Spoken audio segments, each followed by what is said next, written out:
Okay, let's talk about some of these comic books I've made so far. So right now, this is Serious Creatures issue 1, which is what we're going to go through page by page or until I get kind of bored. So that's what the first one, right? Issue 3 is the latest issue. Right here, number 3. This has got the crazy Spacebar Mos Eisley tribute kind of scene, and this is the cover that kind of depicts that. It's pretty fun to draw. And then issue 2 was the guy in between. Issue 2, the cover is almost, it's not Norman Rockwell, it's actually another artist who does like an old cover, which is in kind of the same era, which I really liked. It's supposed to be a barbershop. I did a little rip-off homage to it here with Bobby and Jack, our characters. And there's Jack's dog, which is a Lon Chaney Jr. Pretty fun. Anyhow, and also real quick, this is my first big comic book. It's called Lumen. This is the trade paperback. Level 1 Fallen Stars. It's like 138 pages or something like that. It's four big issues all combined. And I'll show it real quick later on to kind of show you a contrast of how I changed my style, especially for colors. But anyways, let's go to issue 1, right? Issue 1 of Serious Creatures, that is. Okay, so there we go. So in case you don't know, Serious Creatures is a comic book I'm doing about, the tagline is the especially impractical people behind practical effects. It's basically about a teenage special effects artist who's growing up alongside the industry, the movie industry of the 70s, 80s, and 90s. So basically he's a kid who's working in the special effects industry, and it's based loosely on the career of Rob Bottin. Rob Bottin is the guy who did the special effects for The Thing, and he did that at age, I believe, 21 or 22 when he finished, and he was been working in the industry since age 14 as Rick Baker's apprentice. So anyway, that really inspired me. But anyways, let's go through the book. So here's the cover. The cover is actually I was inspired by a Famous Monsters magazine cover by I think it's Basil Gogos, who's an amazing artist. Does a lot of crazy kind of grease-slick rainbow colors. So anyways, that's the cover. So one thing I thought was really fun, this series, is that I'm doing my credits pages are kind of like movie ratings, right? So each one has a different rating. So this one's rated S for sharks, siblings, sister cruelty, and some cussing.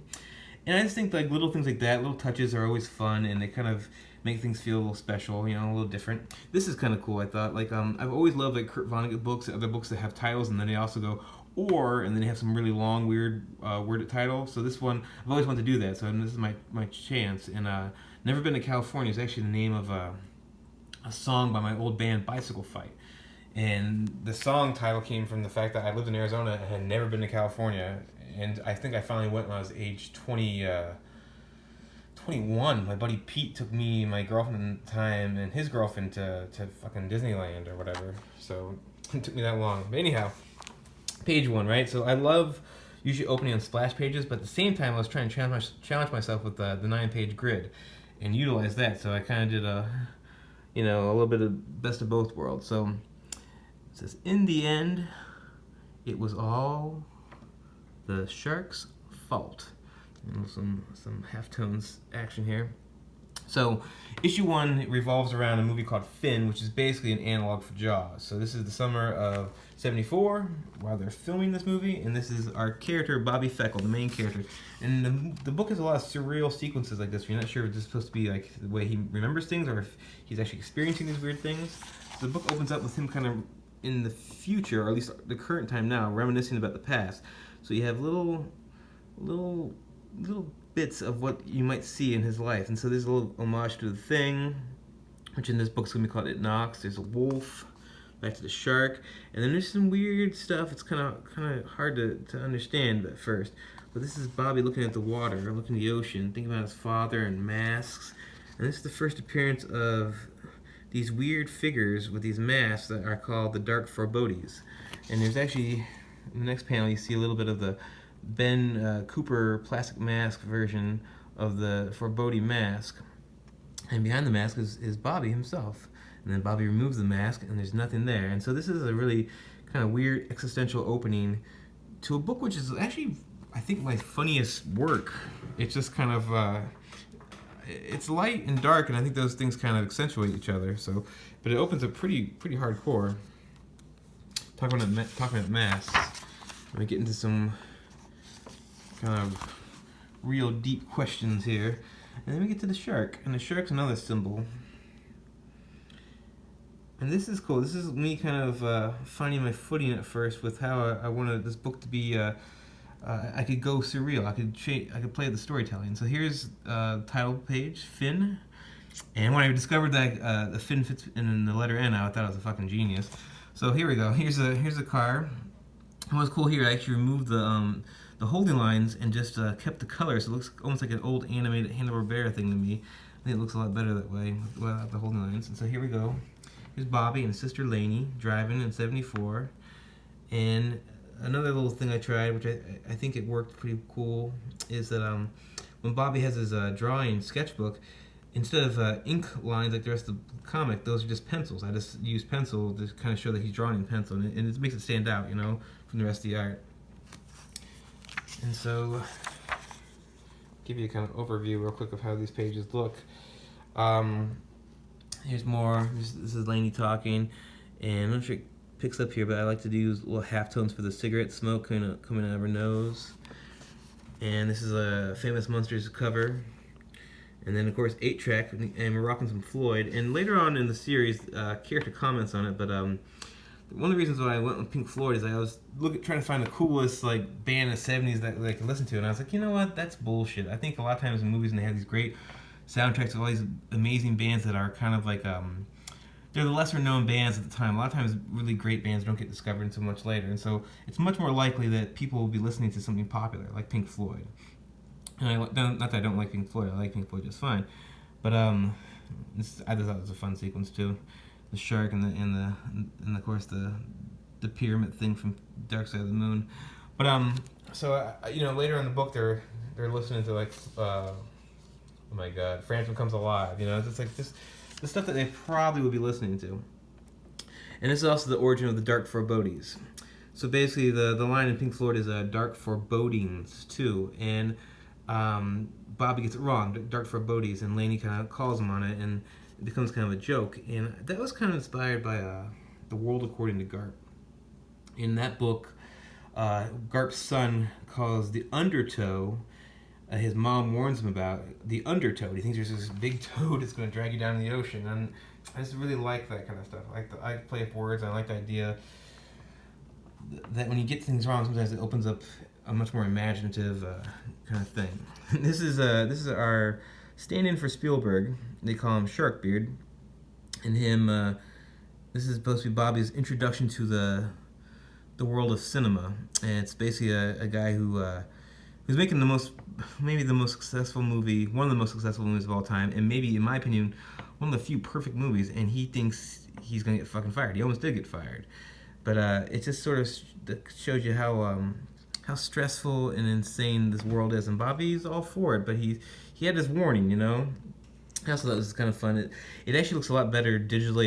If I print this again, I might have to mess with the levels. But for the white picket fence, I took the holding line out again, and it's just these white marks. But it gets kind of lost with the way it's printed, unfortunately. But here we go. Here's a little scene of like the boardwalk, you know, Martha's Vineyard. Here's some director's camera stuff and some onlookers.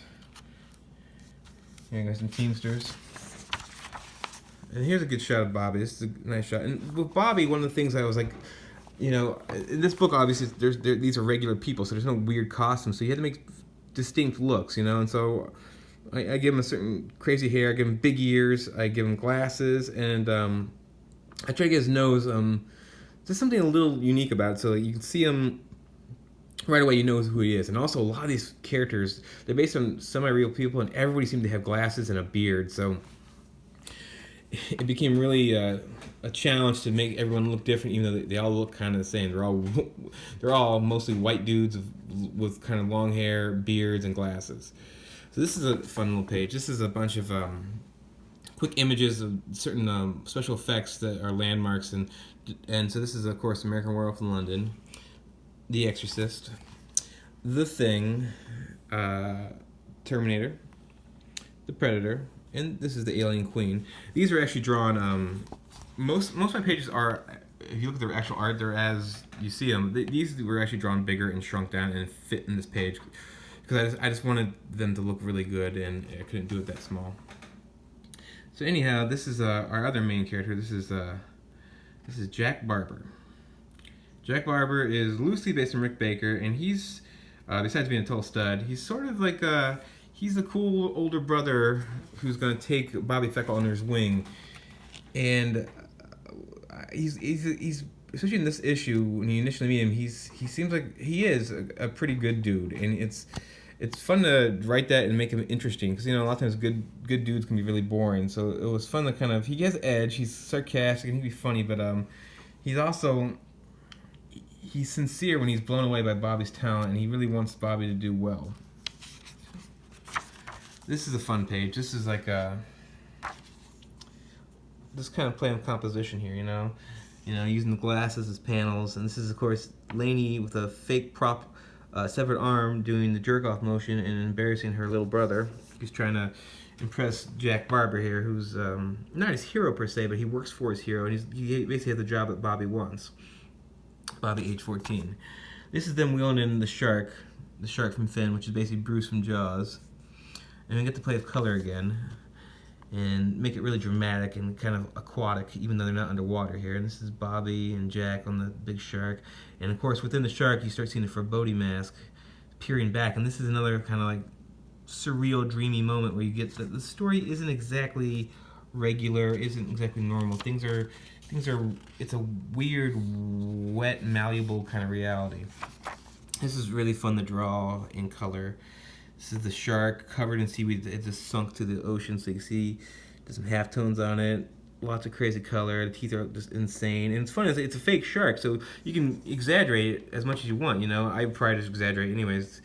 But it's really fun to go all out. And then in this page, this is Bobby summoning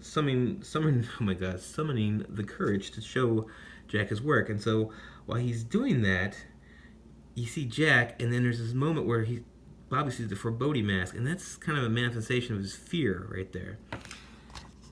And luckily, Jack digs it, man. And of course, it was this kind of goofy. But the Bristol board sketchbook, this says Bristol board on it in case you don't get it, which none of them just say that, But I drew this thing pretty fast. I want to get it across shorthand, This is another cartoony moment where Bobby's waiting for him to have more reactions, and of course Bobby's losing his mind, so you get to just kind of go nuts with it, This is a cool panel, and seeing Lainey kind of being a wise ass while Bobby's trying to be really serious with this guy he's trying to impress. And then here's another example of me using a pencil with my ink to show Bobby's artwork. If I ever touch this up, I would redraw Jack's face. They're not happy with that one. Actually, I think it's a replacement face too, but it doesn't look good. But I like the colors though in the background a lot. And I like this stuff. This is Jack taking it all in. And this is a good panel. I was pretty happy with this one. This is from the interior, inside the shark's maw. And it actually reminds me of like the old, you see in Kill Bill, you do those old movie things where they have like these circular rainbow kind of things before the movie starts. It's a feature presentation. It kind of reminds me of that a little bit. And here's another one I got to kind of do the backgrounds, all those pencil drawings. And then we go back to the ink artwork. And this is kind of Bobby claiming his destiny in a lot of ways. And so then this sequence is Bobby and his sister, and Bobby kind of working on his first mold and having his sister help him out with it, and him working on a mask. And so I had to do some research on how to actually do this right, and I think I got it right. I was actually gonna do an experiment myself, but my wife had a baby. My wife had a baby. I was just hanging out, but the baby happened, and my free time got kind of shrunk down a little bit. This is kind of fun. Another cartoony moment where Lainey loses her temper at Bobby, so just turn her bright red. Kind of have her freak out for a second. It's just kind of fun, cartoony stuff like that keeps it interesting, especially when you're doing kind of really mundane stuff in a way. There's no action moments, This is the mold getting on Bobby, and some more halftones, kind of play with the texture. Some color that kind of changes the mood. And there's a really fun moment here, I think it works, where some serious stuff's happening over the phone with Bobby and Lainey's mom, and Lainey and her mom have a real contentious relationship. And Bobby's kind of in the middle of it, and Bobby's also kind of distracted at this time, and he keeps talking about something. There's something furry in the mask, and basically Lainey at the end of this conversation, she's no longer going to live with Bobby and their mom, and she's kind of like, don't act surprised or anything to Bobby sarcastically, meaning they kind of saw this coming, and Bobby, not realizing it, he's like, "What? Don't I look surprised?" His eyebrows have been removed by the mask. And I think the moment works. My art style, I draw eyes, just big black smears basically, and I do draw eyebrows, but a lot of times they get kind of lost together. So I hope that the moment still works with my style. That's one thing. My style is very very stylized. So some moments are kind of hard to sell, keeping it in that style, But I think it works. And you got another drive. There's a lot of driving in this issue. And this is Bobby kind of saying goodbye to his sister. And the big moment here where you see that Bobby, despite being really obsessed with his art and maybe his future career, he does have a heart here, in that he gives Lainey his most prized possession in the world, which is his Famous Monsters magazine with it's basically his favorite issue, right? And Lainey thinks he just left it in the car, and he's like, "No, I left it for you, so that we're going to see each other again. You give it back to me someday."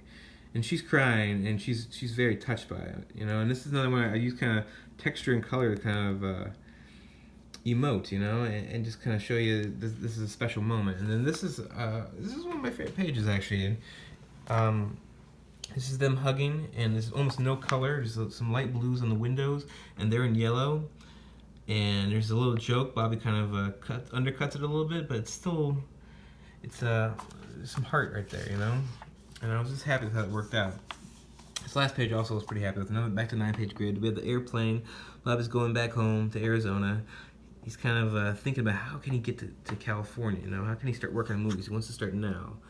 And he's of course, since he's thinking about that kind of stuff, the fear comes in. There's a foreboding on the plane. This is almost like a Twilight Zone when he looks at the window.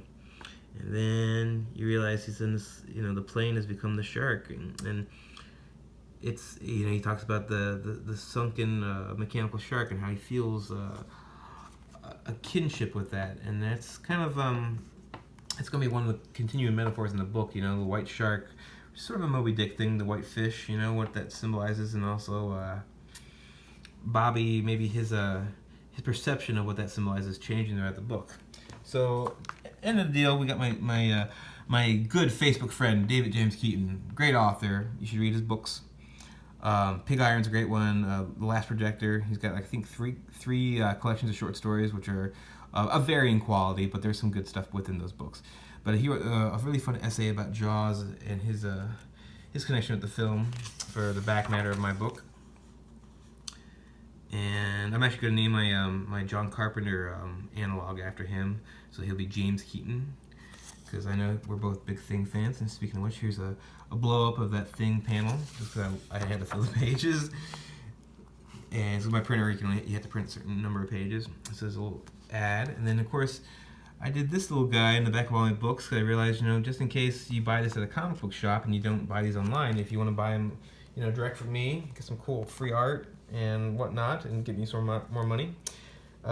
There's that. And so the back of each issue of Serious Creatures has basically a fake movie poster. And that tagline is fucking good. You gotta admit it. The movie's called Finn, and they thought of that. I mean, that's quality. So the first one's Finn, and they're all about movies referenced in each issue.